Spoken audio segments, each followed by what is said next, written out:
نعم المولى ونعم النصير ولا حول ولا قوة إلا بالله العلي العظيم. أعوذ بالله السميع العليم من الشيطان اللعين الرجيم. بسم الله الرحمن الرحيم. الحمد لله الذي جعلنا من المتمسكين بولاية علي بن أبي طالب.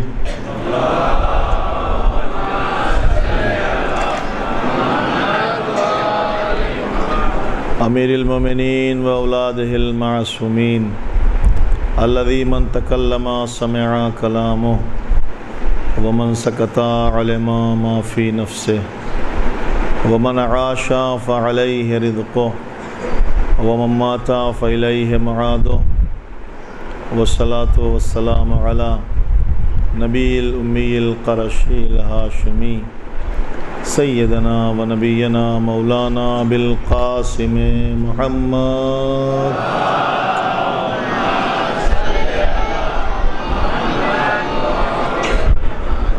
وآلہ اہل بیتہ الطیبین الطاہرین المعصومین المظلومین المنتخبین المنتجبین الذین اذھب اللہ عنہم الرجس وطہرہم تطہیرا.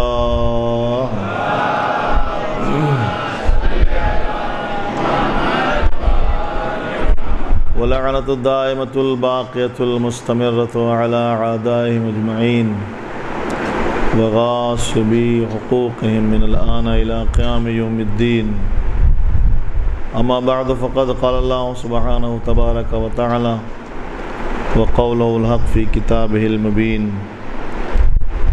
بسم اللہ الرحمن الرحیم. افغیر دین اللہ یبغون وَلَهُ أَسْلَمَ مَنْ فِي السَّمَاوَاتِ وَالْأَرْضِ طَوْعًا وَكَرْهًا وَإِلَيْهِ يُرْجَعُونَ. ایک صلوات پڑھیں محمد وآل محمد.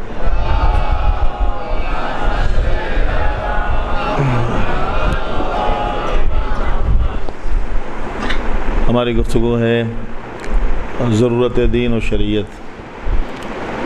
دین جو انسان کو انسانیت سکھاتا ہے، دین جو جینے کا طریقہ بتاتا ہے، اور دین کے بغیر، قانون کے بغیر، روش اور سیرت کے بغیر زندگی کا گزر جانا محال ہے. ہر انسان کسی نہ کسی مذہب، کسی نہ کسی دین یا کسی نہ کسی آئیڈیل کو فالو کرتا ہے. اب یہ اور بات ہے کہ کسی نے خود اپنے لیے مقاصد زندگی بنا لیے، اور کوئی ہے کہ جس نے اللہ کے بنائے ہوئے دین کو مانا. جنہوں نے خود بنایا وہ بھی اپنا ایک دین رکھتے ہیں، وہ بھی اپنا ایک شریعت رکھتے ہیں، اور جو یہ کہتے ہیں کہ ہم دین نہیں مانتے، وہ لادینی بھی ایک دین ہے. جو یہ کہتے ہیں کہ ہم لادین ہیں اور دین کو ہم فالو نہیں کرتے، تو لادینی بھی ایک دین ہے. یہ عقیدہ کہ ہم دین نہیں مانتے، یہ بھی ایک دین ہے. تو دین کا ہونا بھی ضروری ہے اور دین کا ماننا بھی ضروری ہے. دین قانون کا نام ہے، اور زندگی کے لیے قانون کا ہونا بہت ضروری ہے. اب یہ الگ الگ مسئلہ ہے کہ آپ کو کون سا قانون فالو کرنا ہے. اب یہ بھی بات آپ قرآن سے دیکھیں گے تو پتہ چلے گی کہ اللہ نے قرآن میں ہمارے لیے یہ کہہ دیا لا اکراہ فی الدین. دین میں کوئی جبر نہیں ہے. یہ بات آپ نے سنی ہے، اور اکثر یہ بات کہی جاتی ہے کہ دین میں کوئی جبر یا زبردستی نہیں ہے. لیکن جس خدا نے یہ کہا ہے کہ لا اکراہ فی الدین، اس خدا نے یہ بھی کہا ہے وَمَن یبتغِ غیر الاسلام دینا. اگر کوئی اسلام کے علاوہ کوئی دین لے کے آئے گا تو ہم اس کو قبول ہی نہیں کریں گے. فَلَن يُقْبَلَ مِنْهُ، تو اس سے وہ دین قبول نہیں کیا جائے گا. وہ جو اسلام کے علاوہ لے کے آئے گا وہ دین ہم قبول ہی نہیں کریں گے. نتیجہ یہ ہوگا وَهُوَ فِي الْآخِرَةِ مِنَ الْخَاسِرِينَ. مشکل یہ ہوگی کہ پھر وہ آخرت میں گھاٹا اٹھانے والوں میں. اور یہ بات آخرین کی ہے. فی الآخرین، آخرت میں گھاٹا اٹھانے والوں کا ہوگا۔ گھاٹے کے بارے میں آپ اچھی طرح جانتے ہیں کہ اس کی دو قسمیں ہوتی ہیں۔ ایک ہوتا ہے کہ وہ گھاٹا کہ جو کسی حد تک پورا ہو سکے، کوئی نہ کوئی اینگل سے پورا ہو جائے، اور ایک وہ ہوتا ہے کہ جو پورا نہ ہو سکے۔ تو جو پورا ہو جائے وہ دنیا میں ہے، کبھی انسان کو نقصان ہوتا ہے، کبھی انسان کو فائدہ ہوتا ہے، کبھی انسان کو نقصان ہو جاتا ہے تو وہ سوچتا ہے کہ آج نقصان ہوا ہے، کل پورا ہو جائے گا، کہیں نہ کہیں سے ہمیں مل جائے گا۔ لیکن جو گھاٹا آخرت میں ہوتا ہے وہ پورا نہیں ہوتا، اس کے لیے بڑی مشکل ہے کہ وہ پورا ہو جائے۔ ہاں، خوش نصیبی اگر ہے کسی کی، کسی نے کسی ایسے رہبر کا دامن پکڑ رکھا ہے کہ جو یہ کہہ رہا ہے کہ اگر ضرورت پڑے گی تو وہاں بھی ہم تمہارے کام آئیں گے، تو بات الگ ہے، ورنہ ہر ایک تو وہاں دے نہیں سکتا، کیونکہ قرآن بھی یہ ہے، یہاں پہ بھی قرآن کہہ رہا ہے وَقِفُوهُمْ إِنَّهُمْ مَسْئُولُونَ، انہیں روکو، ان سے کچھ پوچھنا ہے۔ مَا لَكُمْ لَا تَنَاصُرُونَ، پھر وہ لوگ کہ جن کو یہ فالو کرتے تھے دنیا میں، ان کو مخاطب کیا جائے گا تمہیں کیا ہو گیا، آج اپنے ان چاہنے والوں کی مدد کیوں نہیں کرتے؟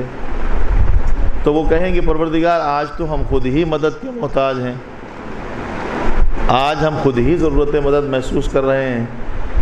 تو جو خود ہی پھنسا ہوا ہوگا وہ کسی کو نہیں نکال سکتا، اس لیے ضروری یہ ہے کہ کسی ایسے کے ساتھ رہیں کہ جو یہاں بھی مشکل کشائی کر سکے اور وہاں بھی مشکل کشائی کر سکے، جو یہاں بھی آپ کو کچھ فائدہ پہنچا سکے، وہاں بھی، یہاں کے حساب سے یہاں اور وہاں کے حساب سے وہاں۔ تو اگر کسی نے وہاں گھاٹا کسی کو ہو گیا، کسی کو نقصان ہو گیا، تو پھر اس کا مطلب یہ ہے کہ اس کی بھرپائی بڑی مشکل ہے۔ امام علی رضا علیہ السلام فرماتے ہیں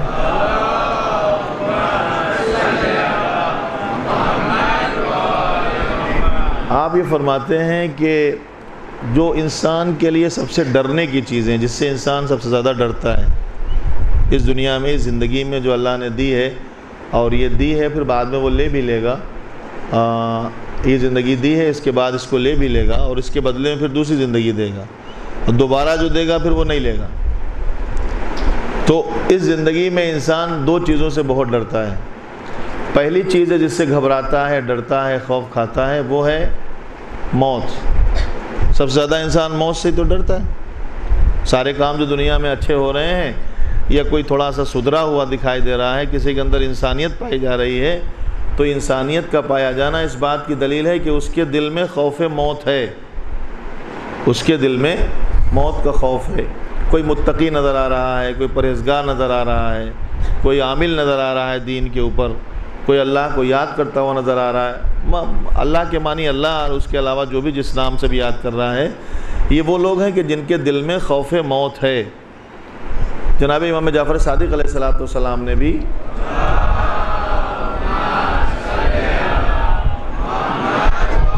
اس طرف اشارہ کیا ہے، اشارہ کیا آپ نے فرمایا کہ جب آپ سے کسی نے پوچھا تھا کہ میں یہ جاننا چاہتا ہوں کہ میں سدھر کے زندگی کیسے گزاروں، اچھا بن کے زندگی کیسے گزاروں۔ اچھا، یہ دل میں خیال آنا ایک اچھی بات ہے نا، کہ کوئی انسان اگر دل میں یہ سوچے کہ میں اچھا بن کے رہوں، تو یہ بہت اچھا خیال ہے نا۔ بہت کم لوگ ہوتے ہیں کہ جن کو یہ توفیق ہوتی ہے وہ یہ سوچے کہ میں اچھا بن کے رہوں۔ اچھا بننے سے مراد کیا ہے؟ دو رشتے ہیں، ایک رشتہ ہے اللہ سے اور دوسرا رشتہ ہے اللہ کے بندوں سے۔ تو اچھا بن کے رہنے کا مطلب یہ کہ دونوں رشتے مینٹین کرنا ہے، خدا سے بھی رشتہ مینٹین کرنا ہے اور بندگان خدا سے بھی رشتہ مینٹین کرنا ہے۔ تو کہا میں چاہتا ہوں پروردگار عالم کی بارگاہ میں اچھا جاؤں، دنیا میں اچھا بن کے رہوں۔ تو مولا کوئی ہمیں ایسا راستہ بتائیے، کوئی ایسا ورد بتائیے، کوئی ایسا راستہ بتائیے، کوئی ایسا عمل بتائیے جس کی وجہ سے میں بہت اچھا ہو جاؤں۔ تو نہ کوئی ورد بتایا، نہ کوئی دعا بتائی، نہ کوئی سورہ بتایا، سیدھی سی ایک بات امام نے بتائی کہ اگر تم چاہتے ہو کہ تم اچھے بنو تو ایک کام کرو، دن میں کئی بار اپنی موت کو یاد کیا کرو، دن میں کئی بار اپنی موت کو یاد کیا کرو، اٹھو بیٹھو چلو پھرو تو اپنی موت کو یاد کرو۔ پیغمبر کی وہ حدیث آپ کو پتہ ہے جب نبی فرماتے ہیں کہ ہر عبادت کو آخری عبادت سمجھ کے کرو۔ آخری عبادت سمجھ کے کرو کا مطلب کیا ہے؟ جب یہ ہم سمجھ لیں گے کہ یہ جو نماز پڑھ رہے ہیں اس کے بعد موقع نہیں ملے گی، تو اس نماز میں خلوص آ جائے گا، اس میں خشیت آ جائے گی، اس میں نیت اچھی ہو جائے گی۔ تو اب یہ تو دنیا نے پتہ نہیں مانا کہ نہیں مانا کہ ہر عبادت کو آخری عبادت سمجھ رہا ہے، لیکن ہاں اتنا ضرور ہے کہ دسترخوان میں بیٹھ کے کچھ لوگ ضرور سمجھتے ہیں کہ آخری کھانا ہے، اس کے بعد شاید پتہ نہیں ملے کہ نہ ملے، اور تاریخ میں ملتے ہیں، ان کے نام ہیں، آپ دیکھ لیجئے، میں نام لینا نہیں چاہتا، آپ نام خود ہی ڈھونڈ لیجئے گا، صلوات بھیجیں محمد وعلی محمد۔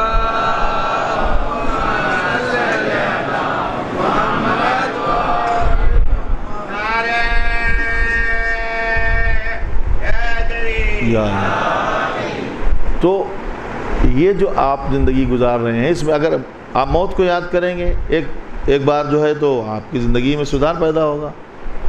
جو چھٹے امام نے فرمایا کہ دن میں کئی بار موت کو یاد کرو، جتنا موت یاد رہے گی تقویٰ اتنا اچھا ہوتا جائے گا۔ اچھا، اور دین کا کام یہی ہے، دین کا کام یہی ہے کہ وہ آپ کو بار بار موت یاد دلاتا ہے، بار بار آخرت یاد دلاتا ہے۔ جو میں نے آیت پڑھی اس میں بھی آخرت کی بات ہے، بار بار یاد دلاتا ہے۔ جب سجدہ کرتے ہیں تو یاد دلاتا ہے، رکوع کرتے ہیں تو یاد دلاتا ہے، سیدھے ہیں، کھڑے ہیں قیام میں، یہ زندگی ہے۔ زندگی کے بعد پھر کہاں ہے؟ رکوع کی منزل ہے، رکوع کے بعد پھر سجدے کی منزل ہے۔ تو یہ ساری چیزیں یہ دین یاد دلاتا ہے۔ تو سب سے زیادہ اگر انسان کسی سے ڈرتا ہے تو کیا ہے؟ موت، جس کے لیے قرآن نے کیا کہا ہے؟ کل نفس ذائقۃ یہ نہیں کہا کہ اب مر جاؤ گے، یہ نہیں کہا ہے۔ مر جانے کے معنی مٹ جانا نہیں ہے، مر جانے کے معنی مٹ جانا نہیں ہے کہ ایک آدمی مر گیا مٹ گیا۔ اگر مٹ جانا ہوتا تو پھر ایصال ثواب کیوں ہوتا؟ آپ سمجھے؟ اگر مٹ جانا ہوتا کہ آدمی مٹ گیا، ختم ہو گیا، تو پھر ایصال ثواب کے معنی کیا ہے؟ ایصال ثواب جو ہوتا ہے، ایصال کے معنی ہے سینڈنگ، بھیجنا، کسی کو بھیجنا کوئی چیز، تو بھیجا تو اسی کا جائے گا جو زندہ ہوگا، جو زندہ ہی نہیں ہے اس کو کیا بھیجیں گے؟ تو موت کے معنی مٹ جانا نہیں ہے، موت کے معنی ختم ہو جانا نہیں ہے۔ اس کے لیے قرآن نے کیا؟ ذائقہ چکھنا ہے آپ کو اس کا ذائقہ چکھنا ہے۔ اب یہ آپ کے اوپر ہے کہ آپ اس ذائقے کو کیسا بناتے ہیں۔ اگر آپ کے زبان پر گناہوں کا بخار ہے تو وہی ذائقہ کڑوا ہو جائے گا، اور اگر آپ نے توبہ کی ٹیبلیٹ سے اس کو دھو لیا ہے تو وہی ذائقہ میٹھا ہو جائے گا۔ ہو جائے گا کہ نہیں ہو جائے گا؟ نہیں، مٹ جانا نہیں ہے۔ میں دعوی کے ساتھ یہ کہتا ہوں، حضور خطیب مرتبہ حضرت احمد مجتبیٰ محمد مصطفیٰ صلی اللہ علیہ وآلہ وسلم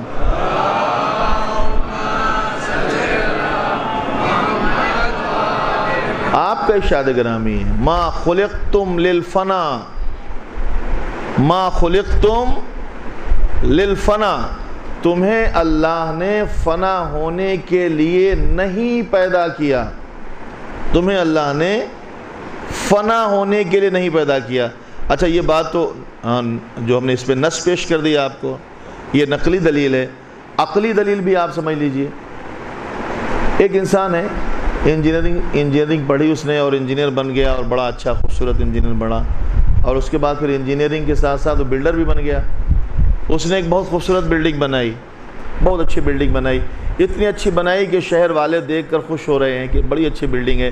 بنانے والا خود خوش ہے کہ میں نے بڑا اچھا شاہکار بنایا ہے، بڑی اچھی بلڈنگ بنائی، اور اس کا رنگ و روغن، اس کا جو انداز ہے، اس کا جو نقشہ ہے، بہت اچھا بنایا۔ اور بنانے کے بعد جب وہ تیار ہو گئی، اور جب فل تیار ہو گئی، مکمل ہو گئی، تو پھر اس بلڈر نے اس میں بم رکھ دیا اور اس کو اڑا دیا، اس میں بم رکھ دیا اور اس کو اڑا دیا۔ محنت سے بنائی تھی، پیسہ بھی لگایا، سب کچھ کیا، خوبصورت بلڈنگ بنائی، اور اس کے بعد اس کو اڑا دیا۔ تو عقل والے کیا کہیں گے؟ آپ میری بات سمجھ رہے ہیں؟ آپ تک میری بات پہنچ رہی؟ عقل والے کیا کہیں گے کہ اے بھیا یہ کیا کیا آپ نے؟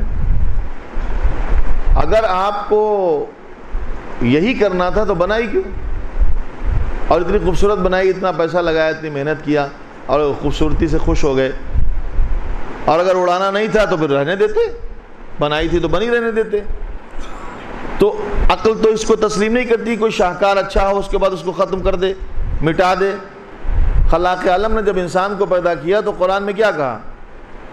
تبارک اللہ احسن الخالقین، پاک و بابرکت ہے وہ پروردگار جس نے اتنا اچھا انسان بنایا۔ اچھا سمجھے آپ؟ یہ اچھا ہمارا اور آپ کا نہیں ہے، یہ اچھا اللہ کا ہے۔ جو سب سے اچھا ہے وہ کسی چیز کو اگر اچھا کہہ رہا ہے تو وہ بہت اچھا ہے۔ آپ سمجھے؟ اس نے کہا کتنا اچھا بنایا، اتنا خوبصورت بنایا، اور اس کی خوبصورتی پہ، اس کی صنائی پہ، اس کی خلقت پر خود ناز کیا، تو اب اتنا اچھا بنانے کے بعد اس کو مٹا دینا یہ کوئی عقل کی بات تو ہے نہیں۔ جو عقل کامل ہے وہ اس کو مٹا دے، ختم کر دے۔ تو پیغمبر نے کہا نہیں، آپ کو مٹانے کے لیے پیدا ہی نہیں کیا گیا، ما خلقتم للفنا بل خلقتم للبقاء، تمہیں اللہ نے باقی رہنے کے لیے پیدا کیا ہے، باقی رہنے کے لیے پیدا کیا ہے، تمہیں باقی رہنا ہے، تمہیں فنا نہیں ہونا ہے۔ اگر ہم سے پوچھیں گے کوئی نسخہ بتا دیجئے کہ ہم باقی کیسے رہیں ہمیشہ، تو ہم آپ کو سیدھا نسخہ بتائیں گے، من ماتا علی حب آل محمد ماتا شہیدا۔ ایک صلوات بھیج دے محمد و آل محمد۔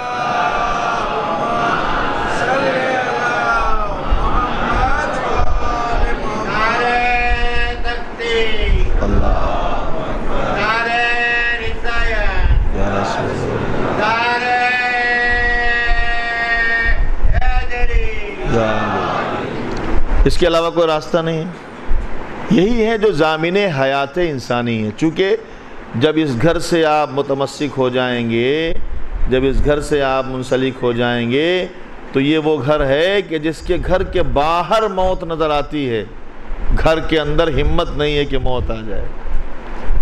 موت کا فرشتہ بھی آئے گا تو دروازے پہ کھڑا ہے، اندر آنے کے لیے جب تک اجازت نہیں ملے گی نہیں آ سکتا۔ کھڑا ہے کہ نہیں کھڑا ہے؟ اجازت ملے گی تب آئے گا۔ تو اس گھر کے اندر جب آپ آ جائیں گے، اس باؤنڈری کے اندر جب آپ آ جائیں گے، جس کو حب اہل بیت کہتے ہیں، جس کو ولایت اہل بیت کہتے ہیں، جس کو محبت اہل بیت کہتے ہیں، تو کسی حد تک بقا رہے گی۔ ما خلقتم للفنا بل خلقتم للبقاء، تمہیں اللہ نے باقی رہنے کے لیے پیدا کیا۔ تو پھر کہا کسی نے یا رسول اللہ پھر یہ مرنا، یہ موت، یہ آنکھیں بند ہو جانا، یہ روح کا نکل جانا، یہ ہاتھوں پیروں کا جو ہے ساکت ہو جانا، یہ بولتی ہوئی زبان ٹھہر جانا، یہ چلتے ہوئے قدم رک جانا، یہ دھڑکتا ہوا دل خاموش ہو جانا، یہ بدن کی گرمی ختم ہو جانا، یہ کیا ہے؟ جس کو ہم ڈیڈ باڈی کہتے ہیں، یہ کیا ہے؟ یہ باڈی کا ڈیڈ ہو جانا یہ کیا ہے؟ تو نبی نے کیا فرمایا؟ یہ موت نہیں ہے، کیا ہے؟ تنقلون من الدار الی الدار، یہ تم لے جائے جا رہے ہو ایک گھر سے دوسرے گھر کی طرف، ایک گھر سے دوسرے گھر کی طرف ٹرانسفر کیا جا رہا ہے، لے جائے جا رہے ہو، اور وہ موت کا ذائقہ چکھ کے آپ جا رہے ہیں۔ اب یہ آپ کی مرضی ہے کہ کیسا بنائیں وہ گھر کے جہاں آپ کو جانا ہے۔ اس گھر کو خوبصورت بنانے کے لیے دین کی ضرورت پڑتی ہے، اس گھر کو اچھا بنانے کے لیے دین کی ضرورت پڑتی ہے۔ تو ایک ہے موت جس سے انسان بہت گھبراتا ہے، بہت ڈرتا ہے، اچھا مشکوک کھانا نہیں کھاتا کہ کہیں بیمار نہ ہو جائے، بیماری کے بعد موت ہے۔ راستے میں چلتا ہے بڑی احتیاط سے چلتا ہے کہ کہیں کوئی ٹکر نہ مار دے، اگر کہیں ایکسیڈنٹ ہو گیا تو ممکن ہے کہ جو ہے جان نکل جائے، روح چلی جائے۔ اور دوسری چیز جس سے گھبراتا ہے وہ ہے فقر، فقیری، موت ہی کی طرح فقیری سے انسان گھبراتا ہے۔ لیکن یہ دونوں وہ چیزیں ہیں کہ جب انہیں آنا ہوتا ہے تو کوئی نہیں روک پاتا، جب انہیں آنا ہوتا ہے تو کوئی نہیں روک پاتا۔ اون کے شیراں را کند روبا مزاج، احتیاج است احتیاج است احتیاج، جو شیر دل انسان کو لومڑی صفت بنا دیتی ہے چیز، اس کا نام ہے محتاجی اور فقیری، جس سے انسان بہت گھبراتا ہے کہ کہیں فقیری نہ آ جائے، کہیں غریبی نہ آ جائے۔ کیا وہ بزم پیغمبر کا واقعہ آپ نے سنا ہوگا؟ یاد تو ہوگا سب کو، میں دہرائے دیتا ہوں، خالی ذہنوں میں وہ آ جائے گا، خاکہ آ جائے گا۔ پیغمبر اسلام کی بزم میں آنے والا زرق برق لباس میں، دولت کے نشے میں چور۔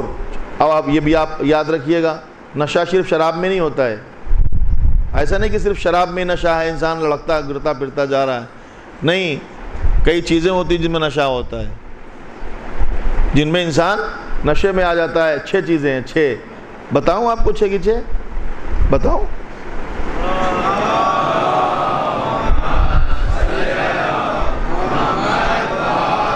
جس میں نشہ ہوتا ہے وہ 6 چیزیں ہیں جن میں نشہ ہوتا ہے۔ قرآن کہتا ہے، اس کے مقابل میں قرآن کہتا ہے دیکھو یہ چیزیں ان کی حقیقت کیا ہے۔ پہلی چیز جس میں نشہ ہوتا ہے، شراب کے علاوہ پہلی چیز جس میں نشہ ہوتا ہے دولت، اتنا خراب نشہ ہوتا ہے کہ قارون کو میں خزانے کے دھسا دیا. دھسا ہے کہ نہیں دھسا ہے؟ فرعون بن گیا، نمرود بن گیا، ثعلبہ زکوٰۃ نہ دینے پہ کہاں سے کہاں ہو گیا، کہاں چلا گیا. یہ بہت خراب نشہ ہوتا ہے. دولت، قرآن کیا کہتا ہے؟ لا ينفع المال، قیامت کے دن مال آپ کو فائدہ نہیں دے گا. اچھا یہی پہ اگر رک جائیں تو بات گڑبڑ ہو جائے گی نا. اگر اتنا ہی کہہ کے رک جائیں، ہوتا یہ ہے کہ ہمارے ہاں یہ بتایا جاتا ہے یہ کرو، یہ نہیں بتایا جاتا کیوں کرو. میں کوشش کروں گا آپ کو بتاؤں کیوں کرو. یہ ہم جو جتنے دن آپ سے بات کریں گے ہمارا ٹاپک وہی ہے، ضرورت دین، اور بتائیں گے، کوشش کریں گے کہ جو ایک آدھ سوال ہیں کہ یہ ایسا کیوں ہے. تو اگر میں یہیں پہ رک جاؤں کہ لا ينفع المال، مال فائدہ نہیں دے گا، تو بات گڑبڑ ہے نا. تو پھر آدمی لوگ پریشان ہو جائیں گے، بھائی مال جب فائدہ ہی نہیں دے گا کچھ بھی تو کاہے کے خرچ کریں اللہ کی راہ میں. مال فائدہ نہیں دے گا کا مطلب کیا ہے؟ جیسے مولا متقیان غالب علی کل غالب علی ابن ابی طالب علیہ الصلوۃ والسلام،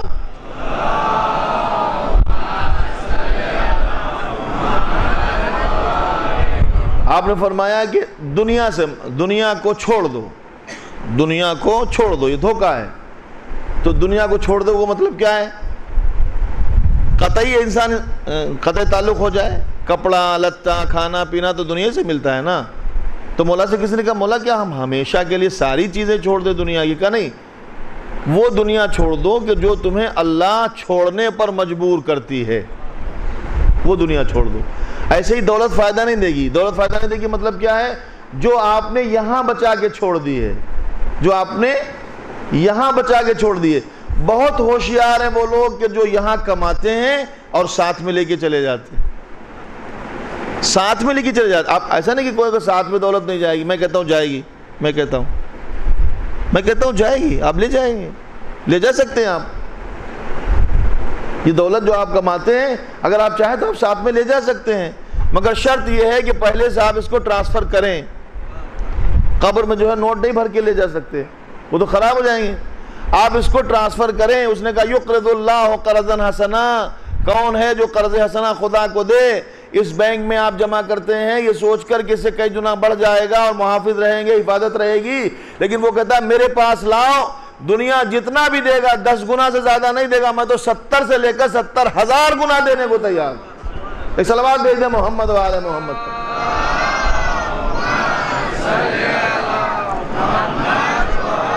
میں کہتا ہوں آپ لے جا سکتے.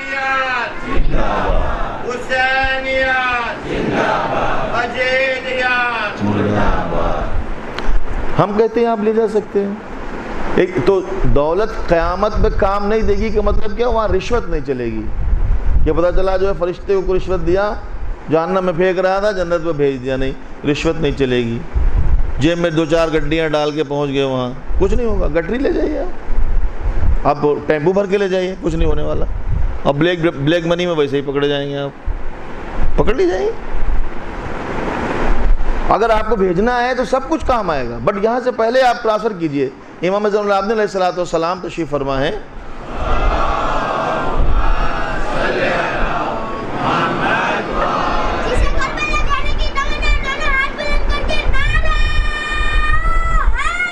یا علی، سب کو ہی تمنا ہے، مجھے بھی.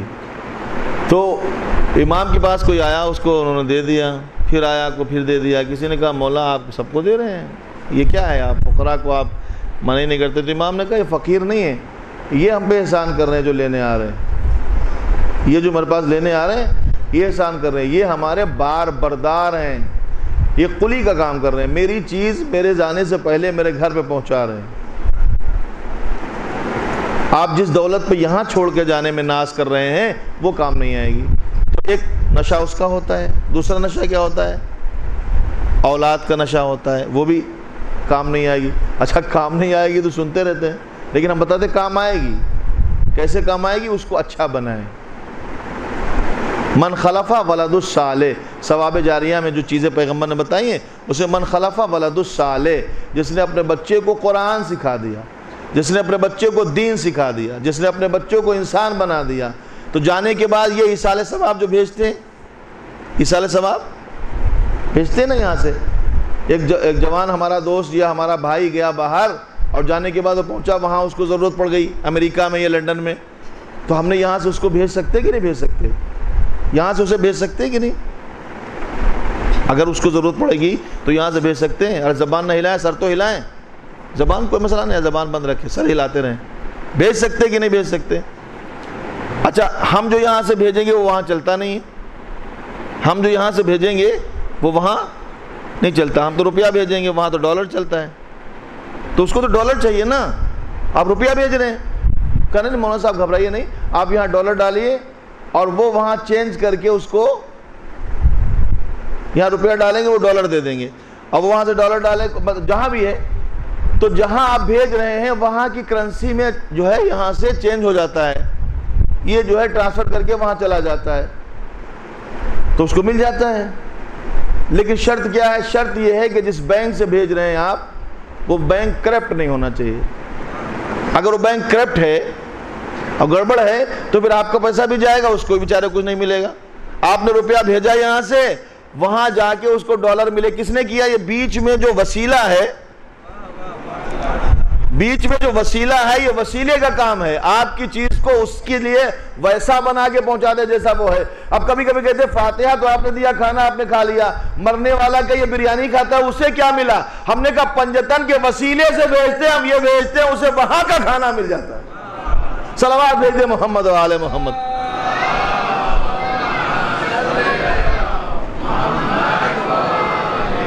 بس شرط یہ ہے کہ جو قادر ہو، اس چیز پر قدرت رکھتا ہو کہ جو پہنچا سکے، جو دے سکے، جو وہاں تک پہنچا سکے۔ بہرحال تو آپ کی اولاد بھی کام آ سکتی ہے اگر آپ نے اس کو اچھا بنا دیا۔ اچھا بنانے کا مراد کیا ہے؟ اس کو اگر آپ نے دین سکھا دیا، ورنہ ڈنڈے بھی پڑیں گے۔ اسی اولاد کی وجہ سے ڈنڈے بھی پڑیں گے، جسے آپ بہت چاہتے تھے، بہت محبت کرتے تھے، جس کے لیے آپ نے پوری ہستی برباد کر دی، پورا دن پوری رات محنتیں کر کے اس کو پالا پوسا، ڈنڈے بھی پڑیں گے۔ یہ آپ کے ثواب کا بھی ذریعہ بن سکتی ہے، ڈنڈے کا بھی۔ پیغمبر کی حدیث بہت مشہور حدیث ہے وہ، اشد العذاب من جہل اہلہ، قیامت میں سب سے زیادہ سخت عذاب میں وہ ہوگا کہ جس نے اپنے اہل و عیال کو، اپنے بچوں کو جاہل چھوڑ دیا، جاہل چھوڑ دیا۔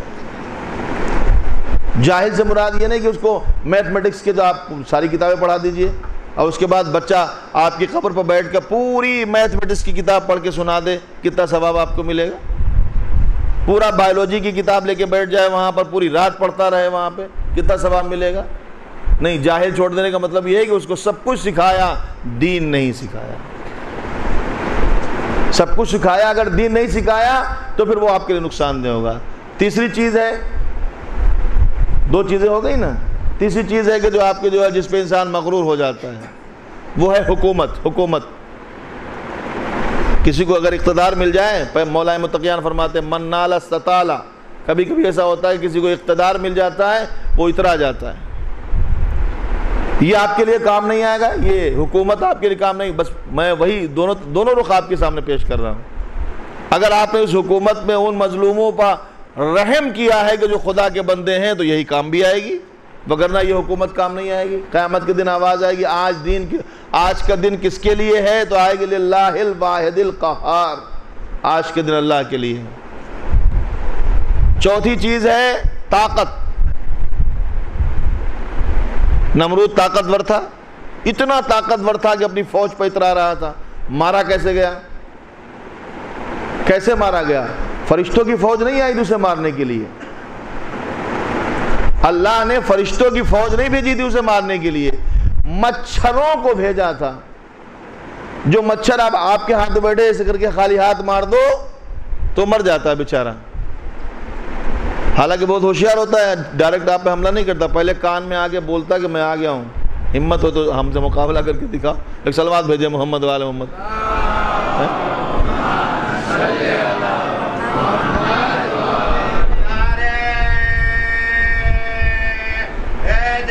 یا علی، تو وہ اس کے ذریعے سے اس کو اللہ نے اتنا طاقتور بنا دیا تھا جیسے ابابیل کو اللہ نے طاقتور بنا دیا تھا، ابابیل کو طاقتور بنا دیا تھا۔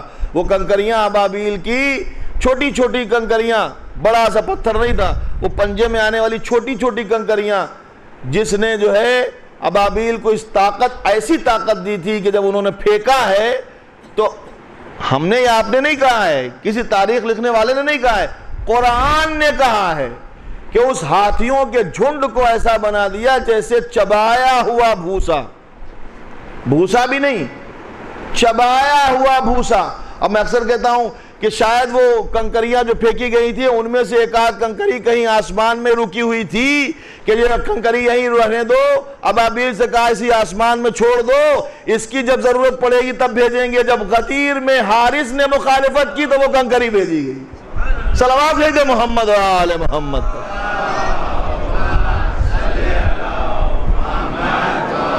وہ کعبے کی یا علی، وہ کنکریاں کعبے کے لیے حفاظت کے لیے آئی تھیں، اور یہ کنکری مولود کعبہ کی ولایت کے حفاظت کے لیے آئی۔ ان کو بھی اتنا مضبوط بنا دیا، ویسے ہی جو بیچارے چھوٹے سے مچھر، اس کے ذریعے سے اس کی طاقت کو ختم کر دیا کہ نہیں؟ انا ربکم الاعلیٰ کا معاملہ ختم ہو گیا کہ نہیں ختم ہو گیا؟ کتنی چیزیں ہو گئیں؟ کتنی ہوئی جی؟ یہی ہے، کتنی ہوئی؟ 4۔ 5ویں چیز ہے لہجہ، لہجہ، آواز۔ کبھی کبھی لوگ اپنی آواز پر بھی بہت غرور کرتے ہیں، یہ بھی نشہ بہت خراب ہوتا ہے۔ قرآن کیا کہتا ہے؟ وَخَشْيَتِ الْأَصْوَاتُ لِلرَّحْمَنِ فَلَا تَسْمَعُ إِلَّا ہَمْسًا۔ قیامت میں آوازیں گلے میں اٹکی ہوئی ہوں گی، بھن بھناہٹ کے علاوہ کچھ سنائی نہیں دے گا۔ اب یہاں تو بولتے، اس کے سامنے بولے، وہاں قیامت میں محشر میں کسی کو بولنے کی اجازت ہوگی؟ کسی کو اجازت نہیں ہوگی۔ وہاں بھی اگر کوئی بولے گا تو خاص ہی ہوگا۔ بتاؤں میں کون ہوگا؟ جب کوفے میں خطبہ سننے والا عبداللہ ابن عفیف جو نابینا تھا، نبی کا صحابی، اس کو دکھائی نہیں دے رہا تھا، اس نے خطبہ سنا۔ خطبہ سننے کے بعد اس نے اپنے برابر میں کھڑے ہوئے شخص سے پوچھا، اے بھیا کیا قیامت آ گئی؟ اس نے کہا نہیں، قیامت نہیں آئی ہے۔ تو نے کیوں پوچھا؟ کہ مجھے علی کا لہجہ سنائی دے رہا ہے۔ عبداللہ ابن عفیف کا کہنا یہ بتا رہا کہ اگر وہاں بھی کسی کو بولنے کی اجازت ہوگی وہ علی ابن ابی طالب کو ہوگی۔ ایک صلوات پڑھ دے مل کر محمد و آل محمد پر۔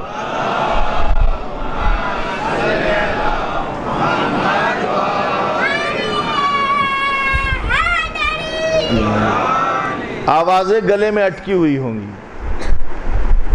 وہاں نہیں بول سکے گا۔ اور جو اہم، سب سے اہم چیز ہے انسان جس پہ غرور کرتا ہے، 5 ہو گئے نا، 6ٹھی بتاؤں؟ خوبصورتی۔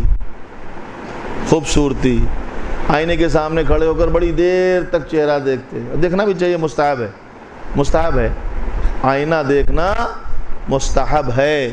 پیغمبر نے فرمایا گھر سے جب باہر نکلو تو آئینہ دیکھ کے نکلو، ایسا نہ ہو کہ باہر جاؤ غیبت کا مرکز نہ بنو۔ مونچھیں ٹیڑھی ہوں گی تو صحیح کر کے جاؤ، منہ پہ کچھ لگاؤ، پوچھ کے جاؤ۔ غیبت زبان سے ہی نہیں کی جاتی، غیبت اشارے سے بھی کی جاتی ہے، ایسے کر کے اشارہ جو کیا جاتا ہے وہ بھی غیبت میں ہی آتا ہے۔ لیکن بہت دیر تک دیکھتے چہرے میں کدھر سے خوبصورتی ہے، کیا خوبصورتی کہاں، تو لوگ اپنی چہرے پہ خوبصورتی پہ بہت ناز کرتے ہیں کہ بھئی بہت خوبصورت ہوں، لیکن قرآن کیا کہتا ہے؟ قیامت کے دن چہرے مسخ ہو جائیں گے۔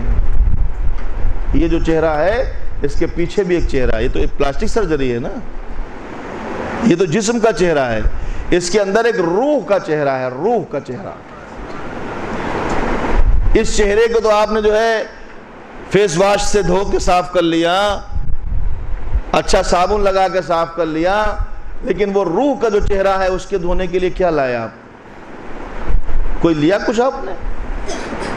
دیکھیے درد یہی ہے، یہی درد ہے۔ ہم گھر سے نکلے، مسجد میں آئے، خوب ڈھیر ساری نماز پڑھی، مطلب جماعت سے پڑھی، تو جماعت سے پڑھنے میں ثواب زیادہ ملتا ہے کہ نہیں ملتا ہے؟ ملتا ہے؟ جو زیادہ ملتا ہے کہ نہیں ملتا ہے؟ پوری گٹھری ملتی، اتنی بڑی گٹھری، پوری نماز ظہر سے پڑھی، اتنی بڑی گٹھری ملی۔ جمعہ پڑھا، اتنا بڑا جو ہے بورا ملا۔ اب بورا کاندھے پہ لے کے جیسے مسجد سے باہر نکلے، گھر تک پہنچتے پہنچتے راستے میں سب بانٹ دیا۔ 2 رکعت ادھر، 4 رکعت ادھر، 6 رکعت ادھر، 10 رکعت ادھر، بانٹتے چلے گئے. گھر گئے، گھر میں پہنچے تو کوئی سے ٹھن ٹھن گوپال کچھ نہیں، جو لے کے آئے تھے جیسے صاف ستھرے. اتنا سارا ثواب کمایا، گھر تک کتنا لائے؟ بچا ہی نہیں. تو پیغمبر نے کہا کیوں نہیں بچا؟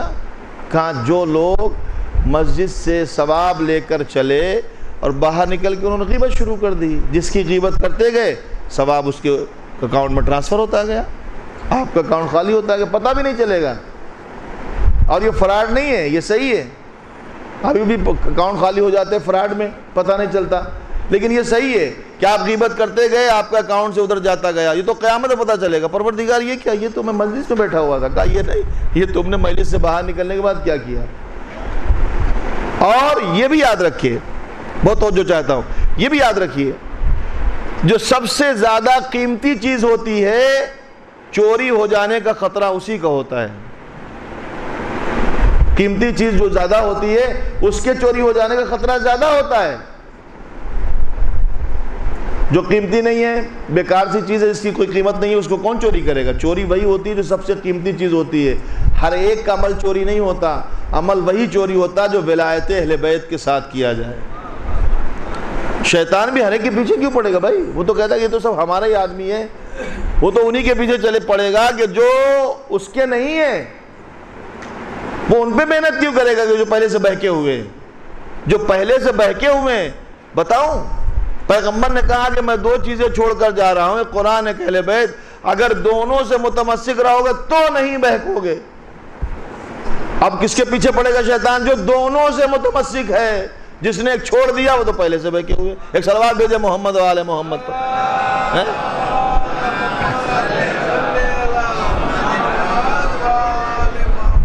تو جو قیمتی چیز ہے اس کے چوری ہو جانے کا خطرہ زیادہ ہوتا ہے، تو اس کی حفاظت بھی زیادہ ہوتی ہے. تب کیسے حفاظت کرے؟ یہ جو نماز ہم پڑھ رہے ہیں اس کی حفاظت کیسے ہو؟ کیسے بچے؟ کوئی راستہ ہونا چاہیے نا. کیسے بچ کے قیامت تک پہنچے جس سے کہ اس کی چوری ہو جانے کا خطرہ ہے؟ تو کوئی راستہ بتائیں، ایسا کوئی ایسا مسئلہ ڈھونڈیں، دین کچھ بتائے کہ بھائی ہم کیا کریں کہ جو ہماری نماز محفوظ ہو جائے. مسجد سے باہر نکلے تو ہماری نماز محفوظ ہو چکی ہو، اور جب قیامت میں پہنچے تو ہمیں محفوظ کردہ نماز ملے، حفاظت کے ساتھ ملے. تو کیا طریقہ ہے؟ کسی کے پاس ہو یا نہ ہو، ہمارے پاس وہ لاکر موجود ہے کہ جس میں ہم نمازیں رکھ سکتے ہیں، جو قیامت میں آپ کو بالکل صاف ستھری ملیں گی بغیر کسی نقصان کے. وہ لاکر کیا ہے؟ نماز کے بعد کھڑے ہوتے ہیں، کربلا کی طرف رک کر کے کہتے ہیں السلام علیکہ یا ابا عبداللہ. یہ جو نماز پڑھی ہے ابا عبداللہ، یہ آپ کے حوالے ہے، آپ اس کی حفاظت کر کے قیامت تک رکھیں. صلوات بھیج دے محمد و آل محمد.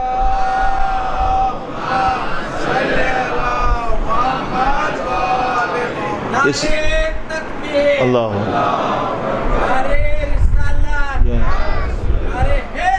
یا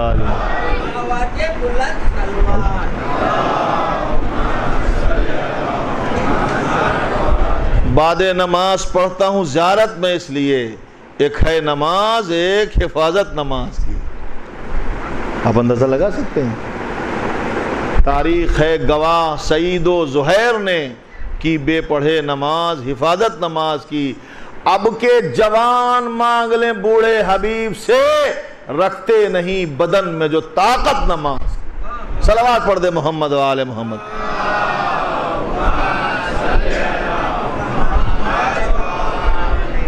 تو آپ بہت قیمتی سامان آپ کے پاس ہے.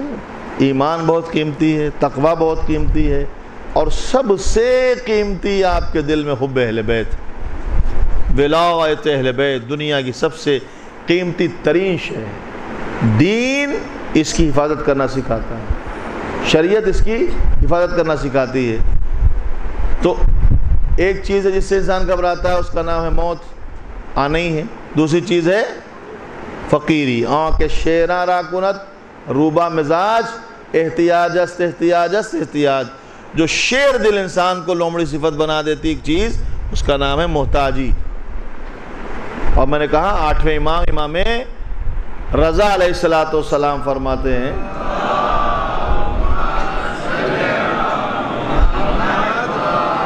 کہ فقیری کی دو قسمیں ہیں، فقیری کی دو قسمیں ہیں۔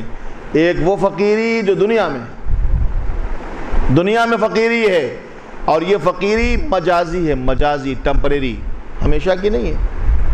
دونوں میں سے ایک چیز چلی جائے گی، یا فقیری چلی جائے گی یا فقیر چلا جائے، کچھ دن کے بعد یہ فقیر چلا جائے گا یا فقیری چلی جائے گی۔ سب سے بڑا غریب وہ ہے کہ جو محشر میں غریب ہو جائے، سب سے بڑا فقیر وہ ہے کہ جو محشر میں فقیر ہو جائے۔ اب ہم سے کبھی اگر کوئی پوچھے کہ آپ اسی در پہ کیوں بیٹھے ہیں، آپ انہی کا دامن کیوں پکڑے ہیں، ہے کہ نہیں، تو ہم کیوں کا جواب دے رہے ہیں، آپ ان کو ہی کیوں مانتے ہیں۔ اب بالخصوص جہاں بیٹھے ہوئے ہیں، جس کو روزے کا انعام روزے 14 معصومین علیہ السلام 14 معصومین سے منسوب ہے، تو یہ 14 معصومین کی ڈوڑی پہ آپ کیوں بیٹھے ہوئے ہیں، یہ لفظ کیوں جو آتا ہے اس کا جواب یہی ہے۔ 8ویں امام کہتے ہیں سب سے بڑا غریب وہ ہے جو محشر میں غریب ہو جائے۔ اب وہاں اگر کچھ مال ضرورت پڑے گی تو کہاں سے ملے گا؟ قرآن نے کہا نا کہ جو لوگ اس دین کے علاوہ کوئی دین لائیں گے ہم قبول نہیں کریں گے، آخرت میں گھاٹا اٹھانے والوں میں ہوں گے۔ وہاں الگ الگ جگہ ہیں، یہ میزان ہے، یہ صراط ہے، یہ فلاں ہے فلاں ہے۔ وہاں ایک جگہ ہے منزل گدائی، جہاں انسان ضرورت کے لیے مانگے گا، 2 رکعت نماز دے دو، 1 سجدہ دے دو، کوئی کہے گا ہمیں 1 حج دے دو، 1 روزہ دے دو، تو کوئی دے گا؟ ہر ایک اپنا اپنا خود لیے ہوئے ہوگا۔ اور بہت خوش نصیب ہیں وہ لوگ کہ جو مقبول ترین روزے لے کے جاتے ہیں۔ آپ غور کر رہے ہیں؟ چونکہ عبادت کا مکمل ہو جانا کمال نہیں ہے، اور اجر مکمل ہو جانے پہ نہیں ہے، بالکل نہیں ہے۔ کسی بھی عمل کے مکمل ہو جانے پہ اجر نہیں ہے، اجر ہے قبولیت عمل پر، جب عمل قبول ہو جائے۔ لاکھ آپ نماز مکمل کر لیجئے، اگر وہ قبول ہوگی تبھی اجر ہوگا۔ اب قبولیت کی شرط وہ ہم بعد میں بتائیں گے آپ کو۔ تو آپ جو نمازیں لے کے گئے، روزے لے کے گئے ہیں، اگر کسی کو وہاں ضرورت پڑی کہ ہمیں نماز دے دو، ہمیں روزہ دے دو، ہمیں حج دے دو، تو کون دے گا؟ چونکہ منزل گدائی ہے، کبھی ضرورت پڑ سکتی ہے، بڑے بڑے علماء کے واقعے ہیں۔ تو اگر کسی نے کہا ہم دے بھی دیں گے تو ہم اس نماز کا کیا کریں گے جس میں ولایت اہل بیت ہے ہی نہیں، وہ قبول ہی نہیں ہے؟ بھائی ہمیں بوجھ تھوڑی بڑھانا ہے، ہمیں نمازوں کی گنتی نہیں بڑھانا ہے، ہمیں حسن عبادت چاہیے۔ قرآن نے گنتی نہیں مانگی ہے، اس پہ پھر بعد میں بات کریں گے۔ روزہ ہم مکمل روزہ چاہیے، ہم ناقص روزہ وہ بھی نہیں لے سکتے۔ حج اگر اس کے ایک عمل ہی نہیں، اس میں کوئی ارکان میں سے رکن ہی نہیں ہے، حج اگر کوئی دینا بھی چاہے گا طواف نساء ہی نہیں، بھائی طواف نساء نہیں تو حوروں سے شادی کیسے کریں گے؟ اب مشکل یہ ہے کہ جو پنجتن کے نام سے گھبراتے ہیں، ان کو یہ پیغمبر بتا گئے ہیں کہ آپ پنجتن کے نام سے اگر اتنا گھبراتے ہیں کہ جہاں پنجتن کے نام لکھے ہوتے ہیں آپ بھاگ جاتے ہیں، تو جب حوروں کا گھونگھٹ اٹھائیں گے ان کی پیشانی پہ بھی پنجتن کے نام لکھے ہوئے ہیں، تب کہاں بھاگیں گے؟ صلوات بھیجے محمد والوں پر۔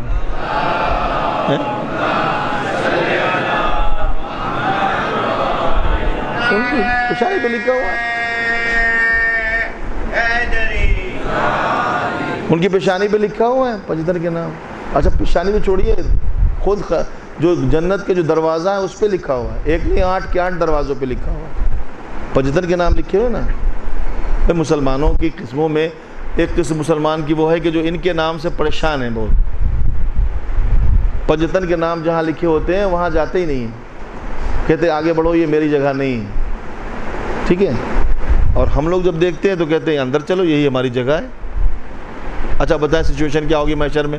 آپ خود سچویشن دماغ میں لیں، سب اعمال کا حساب کتاب کر کے چلے گئے جنت کے دروازے پہ، اس پہ لکھا پنجتن کے نام، تو وہ تو کہیں گے آگے بڑھو یہ امباڑا ہے، اور ہم کہیں گے اندر چلو یہ امباڑا ہے۔ ایک صلوات بھیجے محمد والے محمد۔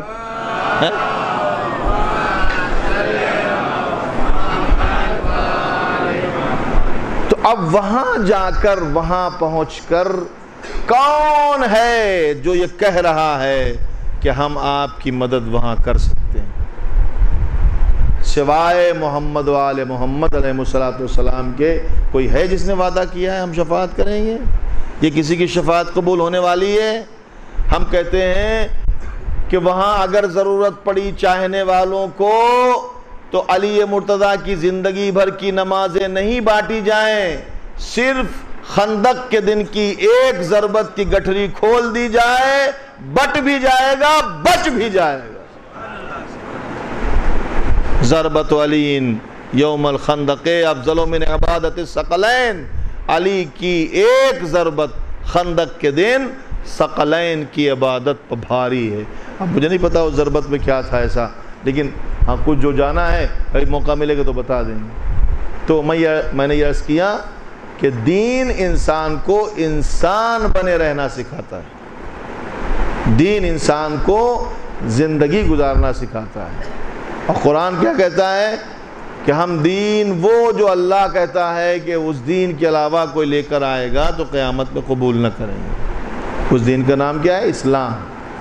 ان الدین عند اللہ الاسلام، بے شک محترم ترین پسندیدہ دین اگر کسی کے پاس ہے تو اسلام ہے۔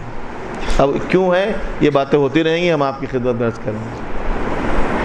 اور یہی وہ دین ہے کہ جس کو بچانے کے لیے ایک پورا بھرا گھر اجڑ گیا ہے، جس کو محفوظ رکھنے کے لیے بچوں کی، جوانوں کی، بوڑھوں کی قربانیاں دی گئیں کہ نہیں دی گئیں؟ اصلاحی کے لیے تو خرجت لطلب الاصلاح فی امت جدی، میں نکلا ہوں اس لیے تاکہ اپنے جد کی امت میں جو خرابیاں پیدا ہو گئی ہیں ان کی اصلاح کروں۔ نکلنے کا مقصد حسین نے بتایا تھا جب مدینے سے نکلے تھے۔ ایک حقیقت بتا دیتا ہوں، تاریخ کی حقیقت یاد رکھیے گا، ذہن میں رکھیے گا۔ اتنا بڑا ظلم ہوا ہے کربلا میں، اتنا بڑا ظلم ہوا ہے، وہ مظالم ہوئے ہیں، ظلم ہی نہیں ہے، کہ اس سے پہلے کسی نبی کی امت نے اپنے نبی کی اولاد کے ساتھ ایسا نہیں کیا ہے۔ کوئی ہے نبی کی امت ایسی؟ یہ مسلمانوں نے کیا ہے، یہ امت پیغمبر والوں نے کیا ہے، چونکہ وہ یہ کہہ رہے تھے کہ حسین کو جلدی قتل کرو، ہمیں نماز پڑھنا ہے۔ اذان اس لشکر میں بھی ہو رہی تھی، صبح کی اذان اس لشکر میں بھی ہو رہی تھی، یہاں علی اکبر اذان دے رہے تھے۔ انہوں نے جو ظلم کیا ہے اس سے پہلے کسی امت نے ایسا نہیں کیا ہے، کسی امت نے اپنے نبی کے نواسے کے ساتھ یا نبی کی بیٹے کے ساتھ ایسا نہیں کیا۔ اور اس کے بعد انہوں نے بڑی ہی خوبصورتی سے اتنا بڑا ظلم کرنے کے بعد انہوں نے وہ اس کا جو الزام کس پہ لگا دیا؟ بنی امیہ نے مل کے، ان لوگوں نے مل کے الزام لگا دیا کہ کوفے والوں نے بلایا تھا اور انہی نے بلایا اور انہی نے مارا اور انہیں شہید کر دیا۔ سارا الزام کوفے والوں پہ لگا دیا۔ کوفے والوں نے بلایا، انہوں نے بلایا، انہوں نے مار دیا۔ اچھا مجھے بتائیں مدینے سے کتنے لوگ حسین کے ساتھ آئے تھے؟ سوائے اہل بیت کے کوئی مدینے سے آیا تھا حسین کے ساتھ؟ مکے سے کتنے لوگ آئے تھے؟ جب لسٹ دیکھیں گے کربلا کی تو اکثر شہداء میں کوفے والے ہیں۔ حبیب ابن مظاہر کوفے کے تھے، مسلم ابن اوسجہ، زہر ابن قین، یہ سب کوفے کے جو تھے۔ مدینے سے کتنے آئے تھے؟ اور جو سامنے کھڑے تھے حسین کا خون بہانے کے لیے وہ کون تھے؟ سعد کا بیٹا تھا، عمر ابن سعد، صحابیوں کے بیٹے۔ شیس بن ربعی کا بیٹا تھا۔ محمد ابن اشعث صحابی کا بیٹا تھا۔ انس بن مالک، سنان ابن انس، یہ انس کا بیٹا تھا۔ یزید مکے کا تھا، شمر مکے کا تھا، فرملا مکے کا تھا۔ یہ سب مکے والے تھے جو حسین کو گھیر کے کھڑے ہوئے تھے۔ اور نبی کے نواسے پہ اتنا یلغار تھی، اور کیسی یلغار ہے کہ 40 دن تک، چھٹے امام کہتے ہیں 40 دن تک زمین و آسمان نے خون رویا۔ زمین نے غم منایا، آسمان سے خون کی بارش ہوتی تھی، اور کیسے نہ ہوتی۔ وہ حسین جب گھوڑے سے گرنے سے پہلے پہلو میں تیر لگا تھا، اس تیر کو جب حسین نے نکالا ہے تو پہلو سے 12 چلو خون کے نکلے۔ حسین نے چلو بھرا اور آسمان کی طرف اچھالا، ایک قطرہ بھی زمین پہ نہیں آیا۔ یہ حسین کی شہادت کا منظر ہے۔ عزیزان محترم، لیجئے شہادت حسین کے مناظر آپ سنتے رہتے ہیں، اور اتنے دن ہو گئے مسلسل آپ نے حسین کا غم، حسین کی مجلس کی، اتنے سارے لوگ یہاں بیٹھے ہیں، اتنا روئے ہیں آپ پہلی محرم سے آج تک، لیکن آپ کوئی میں سے کوئی یہ بتا سکتا ہے کہ آپ رہنے دو، اب حسین پہ رونے سے دل بھر گیا ہے؟ حسین پہ رونے سے کسی کا دل نہیں بھرتا، اس لیے کہ یہ وہ حسین ہے کہ جس پہ رونے والے موجود تھے۔ سکینہ جیسی بیٹی ماتم کرنا چاہتی تھی، زینب جیسی بہن رونا چاہتی تھی، رقیہ، ام لیلہ، ام رباب، سب چاہتے تھے حسین کا ماتم کریں، لیکن عزیزو آپ خوش نصیب ہیں، بی بی زہرا آپ کے آنسوؤں کے لیے رومال لے کے آ گئی ہیں۔ امام جعفر صادق علیہ السلام فرماتے ہیں مفضل 2 دن سے تم نہیں آئے، مفضل امام کے صحابی تھے، 2 دن سے تم نہیں آئے، کہاں تھے؟ مفضل نے کہا مولا محرم کا چاند نکل آیا، ہم لوگ گھر میں بیٹھے ہوئے کسی ہمارے دوست کے مجلس کر رہے تھے، اس لیے 2 دن سے نہیں آئے۔ مولا نے کہا تم نے بہت اچھا کیا مفضل، خدا تمہیں جزائے خیر دے، تم نے میرے جد کا ماتم کیا ہے، میرا جد بہت مظلوم دنیا سے گیا ہے، تم نے میرے جد کا ماتم کیا، خدا تمہیں جزائے خیر دے، اجرکم اللہ۔ 5 امام سے کسی نے عاشور کے دن پوچھا تھا مولا کیسا مزاج ہے، تو امام نے کہا جس کا بھرا گھر اجڑ گیا ہو، جس کا بھرا گھر اجڑ گیا ہو اس کا کیسا مزاج ہوتا ہے۔ مفضل تم نے بہت اچھا کیا، تم نے میرے جد کا ماتم کیا، خدا تمہیں کوئی غم نہ دے غم آل محمد کے سوا۔ لیکن مفضل یہ بتاؤ کہ جب تم ماتم کر کے باہر نکلے تھے مجلس کے بعد تو گھر کے دروازے پہ کسی کو چادر اوڑھے بیٹھا ہوا دیکھا تھا؟ مفضل کسی کو بیٹھا ہوا دیکھا تھا؟ تو جناب مفضل کہتے ہیں مولا ہاں دیکھا تو تھا، کوئی جوتیوں کے پاس بیٹھا تھا، چادر اوڑھے بیٹھا تھا، لیکن مولا اندھیرا تھا، میں پہچان نہ پایا کون تھا، معلوم نہیں کون تھا۔ تو مولا نے کہا مفضل میں تمہارا مولا، میں گیا تھا، میں اپنے جد کی مجلس میں شرکت کے لیے گیا تھا، میں حسین کی مجلس میں گیا تھا۔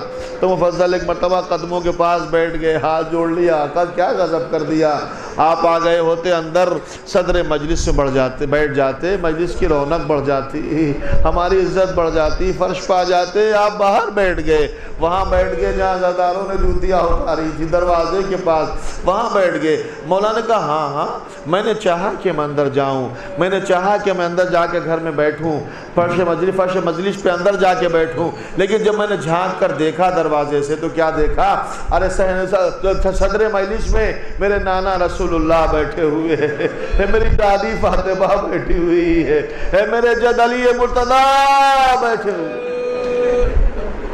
اجرکم اللہ، اس روایت کے سہارے سے کہیں نہ کہیں پہ یہ پنجتن ضرور بیٹھے ہوں گے، اور مجھے یقین ہے کہ جب جناب سیدہ آئی ہوں گی تو ان کے ساتھ زینب بھی آئی ہوگی، اور جب زینب آئی ہوں گی تو سکینہ بھی چھوٹے چھوٹے ہاتھوں میں رومال لے کے آئی ہوگی۔ لا میرے بابا پر رونے والے، تیرے آنسوؤں کو میں اکٹھا کرنے آئی ہوں۔ عزیزو 10 محرم گزر گئی، شام غریباں آئی گزر گئی، غریبوں کی شام گزر گئی۔ آل محمد کے لیے مصیبت کا وقت یہ تھا کہ جب نیا دن آتا تھا نئی مصیبت آتی تھی، ہر دن نئی مصیبت۔ جب 11 محرم آئی تو لیجئے رسیاں لے کر آ گئے لوگ، اور رسیاں کوئی معمولی نہیں تھی، یہ خاص طور سے بنوائی گئی تھی اسیروں کے لیے۔ اس میں جب بنوانے والوں نے بنائی تھی تو اس کو جب رسی بٹ رہے تھے تو اس کے اندر چھوٹے چھوٹے کانٹے ڈالے تھے، اور یہ کانٹے وہ تھے کہ جو ایسے زہر سے بجھے ہوئے تھے کہ جو تکلیف بہت دیتا ہے، موت رہی دیتا ہے۔ جیسے کبھی کسی کو کبھی ببول کا کانٹا لگ جائے تو دیکھیں آپ اس کی تکلیف کتنی ہو، جلن کتنی ہوتی ہے۔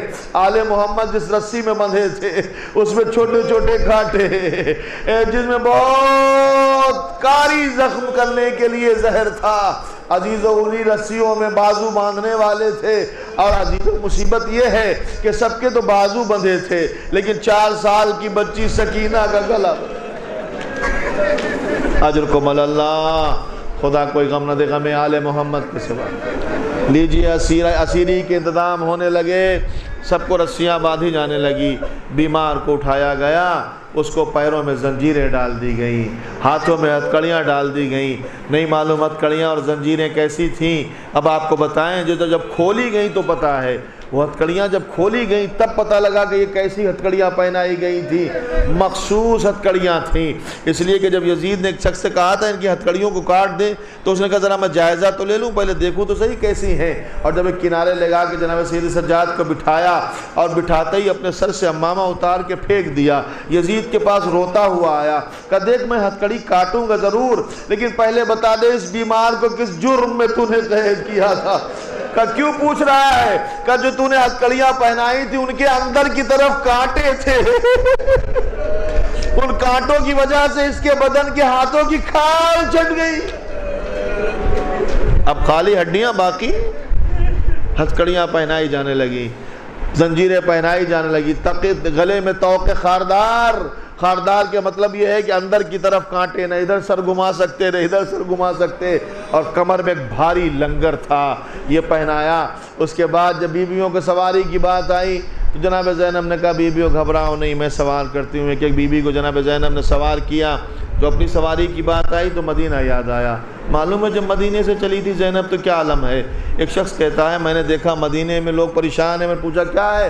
کہا 28 رجب حسین کربلا جا رہے ہیں مدینہ چھوڑ کر، تو کہا میں نے دیکھا کہ کیسے رخصت کرتے ہیں مدینے والے، لاؤ نبی کے نواسے کو دیکھتے ہیں۔ کونے میں کھڑا ہو گیا، میں نے دیکھا کچھ دیر کے بعد ایک جوان نکلا گھر سے، اس کے ہاتھ میں قناتے ہیں، وہ دونوں طرف قناتے لگا رہا ہے۔ میں نے پوچھا یہ کون ہے؟ کہا یہ عباس ہے جو پردے کے اہتمام کر رہا ہے۔ اس کے بعد 2 جوان نکلے ہاتھوں میں کرسی لیے ہوئے، انہوں نے دروازے کے کنارے رکھ دی، ایک رائٹ سائڈ کھڑا ہو گیا، ایک لیفٹ سائڈ کھڑا ہو گیا۔ میں نے یہ دونوں جوان کون ہیں؟ کہا وہ داہنی طرف جو کھڑا ہے وہ علی اکبر ہے، جو بائیں طرف کھڑا ہے وہ حسین کا جو ہے بھائی کا بیٹا قاسم ہے۔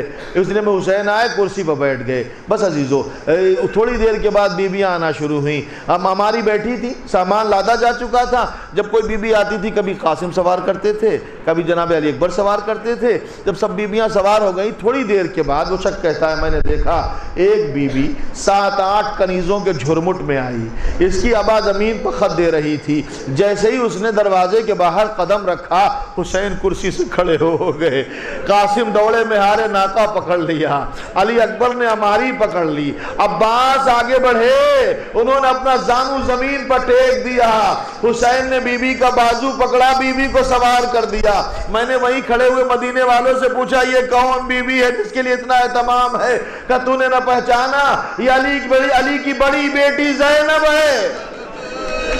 یہ منظر تھا جب آئی تھی، اب جا رہی ہے، بیویوں کو سوار کر کے زینب کھڑی ہے۔ اکبر میں اکبر نہیں آؤ گے محمل لگانے، اے قاسم مہارے ناکا نہیں پکڑو گے؟ ارے میرے غیور عباس زمین پر زانو نہ رکھو گے؟ ارے میرے بھیا حسین بہن سوار ہو رہی ہے۔ بس میں 2 جملے اس کے بعد ختم کرتا ہوں۔ میں جناب امام علی مقام کے یہ لٹا ہوا قافلہ جب چلنے لگا تو ہم نے بعض روایتوں میں دیکھا ہے کہ بیویوں کے ہاتھ بازو میں تو رسی بندھی تھی لیکن ان کے ہاتھوں کو پس گردن باندھ دیا گیا تھا، اس طرح سے ہاتھ بندھے ہوئے تھے، ننگے پشت اونٹوں پر بیٹھی ہوئی تھی۔ یہی وجہ ہے کہ راستے میں بہت سارے بچے شہید ہو گئے۔ ایک مرتبہ جب یہ قافلہ چلا ہے تو بیویوں کو ادھر سے گزارا گیا جدھر شہداء کے لاشیں پڑے ہوئے تھے، پر روایت نے لکھا ہے جیسے بیویاں وہاں سے گزری ہیں اپنے کو اونٹ کی پشت سے زمین پر گرا دیا، ہر بیوی ایک لاشے پر گر پڑی، وارث کے لاش پر رو رہی ہے۔ یہ آپ نے سن لیا، میں نے پڑھ دیا، لیکن کیا اندازہ لگایا کہ جن کے ہاتھ پس گردن بندھے ہو جب وہ اونٹ کی پشت سے گرا ہوگا تو کیسے گری ہوگی وہ بیویاں؟ منہ کے بل گری۔ کوئی کہہ رہا با علی اکبر، کوئی کہہ رہا با قاسم، کوئی کسی کا ماتم کر رہا ہے۔ کچھ دیر کے بعد زینب نے دیکھا سجاد پریشان کھڑے ہیں، آواز دی بیٹا کیا بات ہے؟ چہرے پر اس طرح کے رنگ آ رہے ہیں۔ پھپھی اماں دیکھتی نہیں سارے ماتم کرنے والے ہیں، میرے بابا کا لاشا بے گوروں کا کفن پڑا ہوا ہے، یہاں کوئی ماتم کرنے والا نہیں ہے۔ زینب نے بلایا رقیہ ادھر آؤ، سکینہ ادھر آؤ، تمام بیویوں کو بلایا۔ چلتے چلتے ایک بار واہ حسینہ کی صدا جو بلند ہوئی، شمر نے سنا، خیمے سے نکلا، ہاتھ میں تازیانہ ہے، سجاد کی پشت پر مار رہا ہے اور کہتا ہے ماتم روکو، چلو جلدی دیر ہو رہی ہے، چلو جلدی دیر ہو رہی ہے۔ زینب نے پوچھا بیٹا یہ کیوں مار رہا ہے؟ کہا پھوپھی اماں یہ کہتا ہے ماتم روک دو، قافلہ جانے میں دیری ہو رہی ہے۔ بی بی نے کہا اس سے کہتا میں تیار ہوں لیکن بیمار کو درے نہ مارے، بیمار کو درے نہ مارے۔ جناب سید سجاد فرمانے لگے پھوپھی اماں آپ میرے بابا کا ماتم کیجئے، ارے میں زندگی بھر تازیانے کھاتا رہوں گا، پوری زندگی اگر تازیانے پڑے تو بھی مجھے برداشت ہے، لیکن میں چاہتا ہوں میرے بابا کا ماتم ہوتا رہے۔